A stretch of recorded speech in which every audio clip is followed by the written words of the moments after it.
Hey everyone, hope you have all been well. In today's video, I'm going to kind of talk about and show you how I turned my racehorse into a safe riding horse completely with clicker training, R+, and Lima-based methods. Now, Wilma is my 4-year-old 15-3 hand off the track thoroughbred. I was originally told that she's 5, but got confirmation from the dentist that she is actually 4, and she does not have the mouth of a 5-year-old. So what got me into clicker training, positive reinforcement, and Lima-based methods — Lima is least intrusive, minimally invasive, if you're not familiar — is my previous thoroughbred that I had.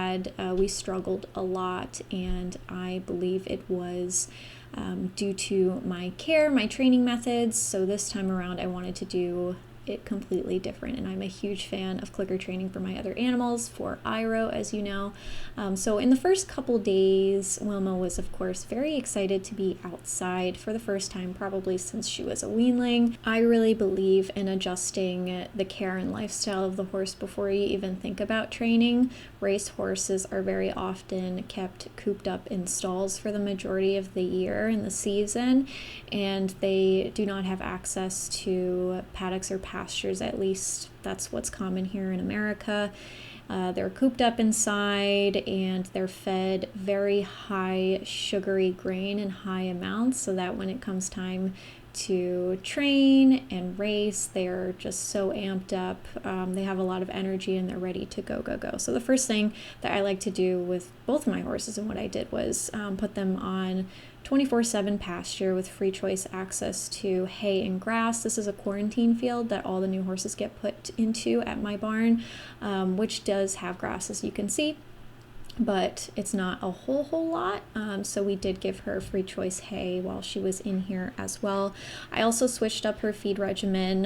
I kept her on grains still because that is what her gut and her body is used to digesting. I didn't want to switch up too much, but I did add alfalfa into the mix, and now she's kind of more on a 50-50 mix. I hope to work more towards a forage-based diet and less grain. And her supplement right now, and when I first got her, is flaxseed, which provides healthy omegas, great for skin and coat, and also for waking as well, and electrolytes, because it was the summer when I had brought her, so she, a lot of sweating, a lot of flies and all that. And then I also have a ration balancer for her now because I did remove some of the grain in the diet, so it helps kind of round out the diet a little bit and fill in those nutritional gaps. And as she moves more towards a forage-based diet, she will need more of that ration balancer. Also at this point, she had pulled both her hind end shoes on her own, which kind of worked out because I wanted to pull all 4 anyways. So at some point, eventually, I did remove all 4 shoes, and she was moving pretty decently. She was a little bit footsore in the front, but has been kind of working through that as her feet grow stronger. It's just been a lot of patience, but I also believe that it's really important to at least try to get your horse to go barefoot. It is so healthy for them. My previous thoroughbred was just horrible. I did a really bad job with that. I always had 4 shoes on him and a bunch of different equipment because he just could not keep these shoes on. He continuously would rip them off, glue-ons, whatever I tried, and it would continuously damage his foot each time. And but yeah, so she is sound, which is great without the shoes. On kind of rougher terrain, she can be a little bit tender-footed, but that's pretty common.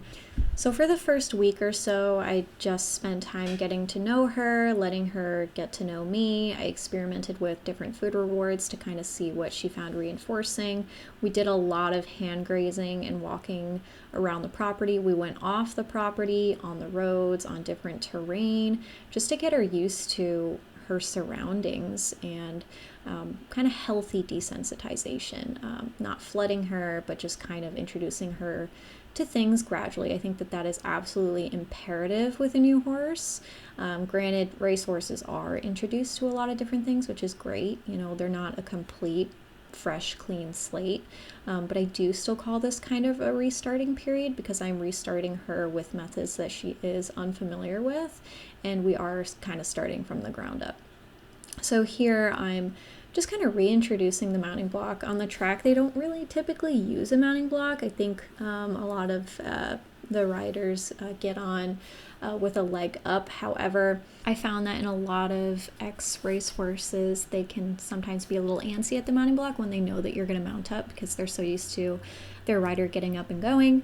I also worked a lot with Brian, having him come out and work with her so she gets used to working with other people, men in particular. She was a little bit shy with it when she first got here, so we did a lot of that. I introduced her to the barn cats around the property, Pippin as well. She definitely has a large preference towards the cats. She doesn't like when Pippin licks her nose, which is kind of understandable, but we did a lot of this, and what I really love about Wilma is she's very friendly. That's one of the things that really jumped out to me when I went to go meet her at the track. She's very friendly, very willing to try new things. She loves her sessions with me. Here I introduced the tarp. I'm a big believer in not flooding your horse, not throwing different things at them physically, literally throwing things at them, and, you know, kind of being aggressive with it, getting her sort of numb to things. I don't agree with that, nor do I practice it. So when I introduce something new to her, I let her approach it at her own pace. I let her sniff it, touch it, you know, reward her for being around the scary object. And now she is not afraid of tarps. I mean, she wasn't really to begin with. Like I said, they are introduced to a lot of loud sounds and strange sights at the track. But a tarp, you know, plastic bags, those are all very scary things to horses just by nature. So it is important to kind of, you know, gradually show them these things in a safe environment in a way that they don't feel threatened or fearful. I also tried on some tack just to kind of see how the things that I currently had fit her. Did I need to buy anything new? What size is she in, like, leg boots and halters and pads and stuff? And she started really getting comfortable being at the farm at this point. We were finally able to introduce her to a herd after her quarantine period was over, and we made sure to introduce her to similar horses. These are also 2 bay thoroughbred mares, so they are very similar, and they have grown pretty close since then. Of course, the first couple days, the first week or so of them being together, she did get kind of a couple gnarly cuts, and I'm sure the other horses did as well, on her back legs. You'll see it in a moment. I have silver spray all over her legs, but we also did a lot of targeting, which she wasn't a huge fan of at first, which was interesting. Iro has always loved the target, but she kind of had a little bit of frustration around it, and that might have been the way that I introduced it. My food reinforcers, I wasn't giving enough at the right times, but now it is her most favorite thing ever. She loves following the target. Since then, I bought a much longer one that I can use during riding, and it's just a little bit easier. I don't have to be right up in her bubble to do the targeting with the longer stick, but she loves targeting, and this is super useful for leading at liberty, loading onto a trailer, doing pretty much anything that a horse would typically find unpleasant. Helps her go over pulls, and her fitness helps her kind of keep her head at a good spot when she's moving. I also introduced a neck rope. We haven't done too much with this, admittedly, but I plan on doing more. But I did introduce a bit of tactile cues, very gentle tactile cues. I wouldn't consider this aversive pressure in any means. I am also teaching her to go with the tactile cue using a target as well, which she likes, and she did pick up on that pretty easily, and that will translate to riding as well eventually. I also kind of used it to help towards the mounting block. She's still a little bit antsy at the mounting block, like she'll just want to turn towards me like that. So I do eventually introduce the stationary target as well, which helps tremendously with this. I do begin to introduce a stationary target in the form of a cone, and this has been super useful and her absolute most favorite thing to do with me during our sessions. I have to somehow incorporate touching the cone, targeting in the cone at some point in the training to keep her happy, because she just loves it so much, and it is so easy to train your horse to boop their nose on the cone. And this is really useful for mounting, loading trailer, as well, A to B targets as well, so you can use them to teach your horse to move to different sides of the arena depending on how many cones you put out or how many stationary targets you put out. I have taught the traditional barrel racing pattern with this method, so she will actually do the barrel racing pattern. We haven't gotten to like turning really well around the cones yet, but she will do the pattern herself without me having to do anything. I just tell her which cones to go to and she does the pattern, so that's super fun. And it also works as a good start button as well if you wanted to teach your horse to have a start button before your session, before riding. That is really great for consent-based riding and training as well, which we do as well. And yeah, this was pretty revolutionary when it came to mounting, grooming, any sort of standing still type cue. When I needed her to stand still for hoof care, having this stationary target really helped, because in a lot of racehorses, ex-racehorses, they don't love to stand still. They love to continuously move and follow you. You'll notice training using this method, if you haven't done it before with your horse, they're gonna start to really enjoy being around you and enjoy training with you. A lot of horse training is kind of based around obedience and fear and punishment. So the horse is often trying their best to avoid those emotions and feelings, and they're trying to figure out, what can I do to avoid being uncomfortable and in fear, and it's really sad. But anyways, we finally got our first ride in. I think I spent 4 weeks of doing groundwork with positive reinforcement clicker training, and our first ride, let me tell you, was extremely uneventful. It was probably my most uneventful first ride on a horse ever, next to Iro, of course,